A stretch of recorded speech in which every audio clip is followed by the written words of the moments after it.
दोस्तों, शालिनी भक्ति सागर में आपका बहुत बहुत स्वागत है। तो दोस्तों, हमने पहले अध्याय का श्रवण किया था श्रीमद् भागवत गीता के। आज हम दूसरे अध्याय का महात्म्य श्रवण करने वाले हैं। तो दोस्तों, कोई चैनल पर नया होगा तो लाल बटन पर सब्सक्राइब कर लीजिए, ऑल पे क्लिक कीजिए और ज़्यादा से ज़्यादा लोगों को शेयर कीजिए। आप कहाँ से मेरा ये वीडियो सुन रहे, अपने गांव की कमेंट्स अवश्य कीजिए। तो आइए श्रवण करते हैं श्रीमद् भागवत गीता के दूसरे अध्याय का महात्म्य। श्री गणेशाय नमो नमः। श्रीमद् भागवत गीता के दूसरे अध्याय का महात्म्य। श्रीमद् भागवत गीता सुनने मात्र से पितृदोष नष्ट होते हैं। तो आइए श्रवण करते हैं श्रीमद् भागवत गीता। श्री भगवान कहते हैं, लक्ष्मी, प्रथम अध्याय का महात्म्य उत्तम उपाख्यान मैंने तुम्हें सुना दिया। अब अन्य अध्यायों का महात्म्य श्रवण करो। दक्षिण दिशा में वेद वेता ब्राह्मणों के पुरंदरपुर नामक नगर में श्रीमान देव शर्मा नामक एक विद्वान ब्राह्मण रहते थे।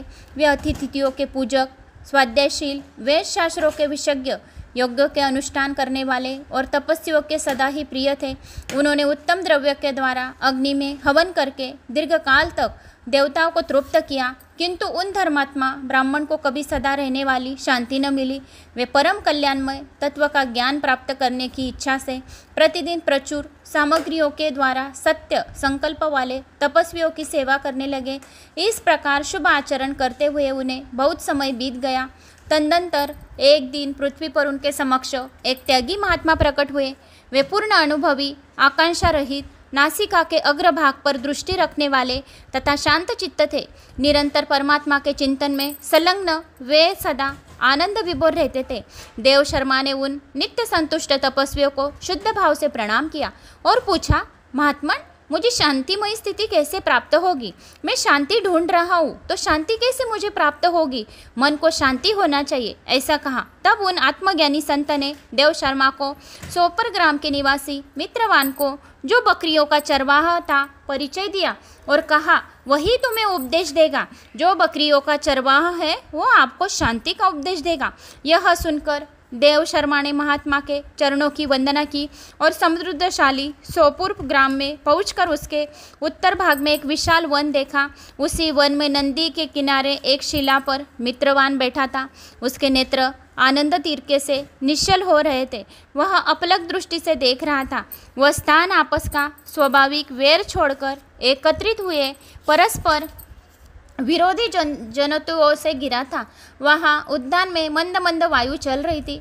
मृगों के झुंड शांत भाव से बैठे थे और मित्रवान दया से भरी हुई आनंदमयी मनोहारिणी दृष्टि से पृथ्वी पर मानो अमृत छिड़क रहा था। इस रूप में उसे देखकर देव शर्मा का मन प्रसन्न हो गया। वे उत्सुक होकर बड़ी विनय के साथ मित्रवान के पास गए।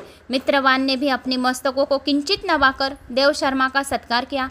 तदनंतर विद्वान देव शर्मा अनन्य चित्त से मित्रवान के समीप गए और जब उसके ध्यान का समय समाप्त हो गया, उस समय उन्होंने अपने मन की बात पूछी। महाभाग, मैं आपको ज्ञान प्राप्त करना चाहता हूँ।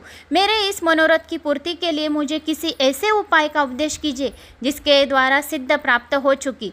देव शर्मा की बात सुनकर मित्रवान ने एक क्षण तक कुछ विचार किया।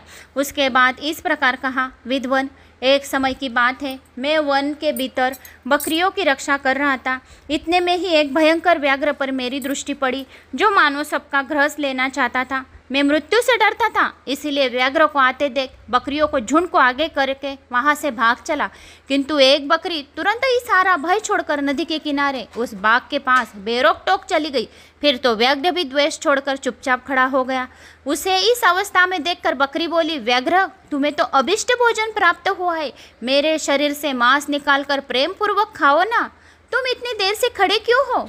तुम्हारे मन में मुझे खाने का विचार क्यों नहीं हो रहा है? व्याघ्र बोला, बकरी, इस स्थान पर आते ही मेरे मन में से द्वेष का भाव निकल गया। भूख प्यास भी मिट गई, इसीलिए पास आने पर भी अब मैं तुझे खाना नहीं चाहता हूँ। व्याघ्र के यूँ कहने पर बकरी बोली, न जाने मैं कैसे निर्भय हो गई हूँ। इसमें क्या कारण हो सकता है? यदि तुम जानते हो तो बताओ। यह सुनकर व्याघ्र ने कहा, मैं भी नहीं जानता। चलो सामने खड़े हुए इन महापुरुषों से पूछें। ऐसा निश्चय करके वे दोनों वहां से चले गए। उन दोनों के स्वभाव में यह विचित्र परिवर्तन देखकर मैं बहुत विस्मय में पड़ा था। इतने में ही उन्होंने मुझसे ही आकर प्रश्न किया, वहाँ वृक्ष की शाखा पर एक वानरराज था। उन दोनों के साथ मैंने भी वानरराज से पूछा। विप्रवर, मेरे पूछने पर वानरराज ने आदरपूर्वक कहा, अजापाल सुनो, इस विषय में मैं तुम्हें प्राचीन वृत्तांत सुनाता हूँ। यह सामने वन के भीतर जो बहुत बड़ा मंदिर है उसकी ओर देखो। इसमें ब्रह्मा जी का स्थापित किया हुआ एक शिवलिंग है। पूर्व काल में यह सुकर्मा नामक एक बुद्धिमान महात्मा थे जो तपस्वियों में संलग्न होकर इस मंदिर में उपासना करते थे। वे वन में से फूलों का संग्रह कर लाते थे और नदी के जल से पूजनीय भगवान शंकर को स्नान कराकर उन्हीं से उनकी पूजा करते थे। इस प्रकार आराधना का कार्य करते हुए सुकर्मा यहाँ निवास करते थे। वह बहुत समय के बाद उनके समीप किसी अतिथि का आगमन हुआ। सुकर्मा ने भोजन के लिए फल लाकर अतिथि को अर्पण किया और कहा, विद्वान, मैं केवल तत्व ज्ञान की इच्छा से भगवान शंकर की आराधना करता हूँ। आज इस आराधना का फल परपिक होकर मुझे मिल गया, क्योंकि इस समय आप जैसे महापुरुषों ने मुझ पर अनुग्रह किया है। सुकर्मा के यह मधुर वचन सुनकर तपस्वियों के धनी महात्मा अतिथियों के बड़ी प्रसन्नता हुई। उन्होंने एक शिला खंड पर गीता का दूसरा अध्याय लिख दिया और ब्राह्मण के उसके पाठ एवं अभ्यास के लिए आज्ञा देते हुए कहा, ब्राह्मण, इससे तुम्हारा आत्मज्ञान संबंधी मनोरथ अपने आप सफल हो जाएगा। जो भी यह अध्याय सुनेगा उसकी जो है निर्बलता वो बहुत बड़ी हो जाएगी और उसके सभी मनोरथ पूर्ण होंगे। यो कहकर वह बुद्धिमान तपस्वी सुकर्मा के सामने उनके देखते देखते अंतर्धान हो गया। सुकर्मा विस्मित होकर उनके आदेश के अनुसार निरंतर गीता के द्वितीय अध्याय का अभ्यास करने लगे। तदनंतर दीर्घ काल के पश्चात अंतःकरण शुद्ध होकर उन्हें आत्मज्ञान की प्राप्ति हुई। फिर वे जहाँ जहाँ गए वहाँ वहाँ का तपोवन शांत हो गया। उनमें शीत उष्ण और राग द्वेष आदि की बाधाएं दूर हो गई। इतना ही नहीं, उन स्थानों में भूख प्यास का कष्ट भी जाता रहता था। भय का सर्वथा अभाव हो गया। यह सब द्वितीय अध्याय का जप करने वाले सुकर्मा ब्राह्मण की तपस्या का प्रभाव समझो। मित्रवान कहता है, वानर राज के योग कहने पर मैं प्रसन्नतापूर्वक बकरी और बाघ के साथ उस मंदिर की ओर गया। वहां जाकर शिलाखंड पर लिखे हुए गीता के द्वितीय अध्याय को मैंने देखा और पढ़ा। उसी की आवृत्ति करने से मैंने तपस्वियों का पार पा लिया है। अंत भद्र पुरुष, तुम भी सदा द्वितीय अध्याय ही आवृत्ति किया करो। ऐसा करने पर मुक्ति तुमसे दूर नहीं रहेगी।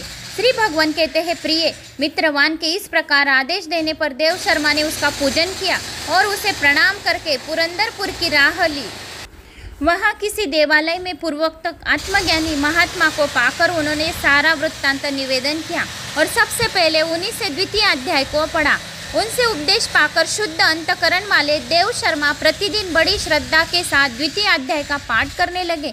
तब से उन्होंने अनवद्य प्रशंसा के योग्य परम पद को प्राप्त कर लिया और लक्ष्मीय द्वितीय अध्याय का उपाख्यान मैंने आपसे कहा गया है, जो मैंने तुमसे कहा। तुमने पूछा कि दूसरे अध्याय का वर्णन कहो कि सुख शांति कैसे मिलती है, तो यह सुख शांति का अध्याय जो भी पढ़ेगा उसे सुख शांति मिलेगी। तो यह अध्याय श्रवण करने मात्र से ही उसकी सभी चिंताएं दूर होगी और भय से मुक्ति मिलेगी।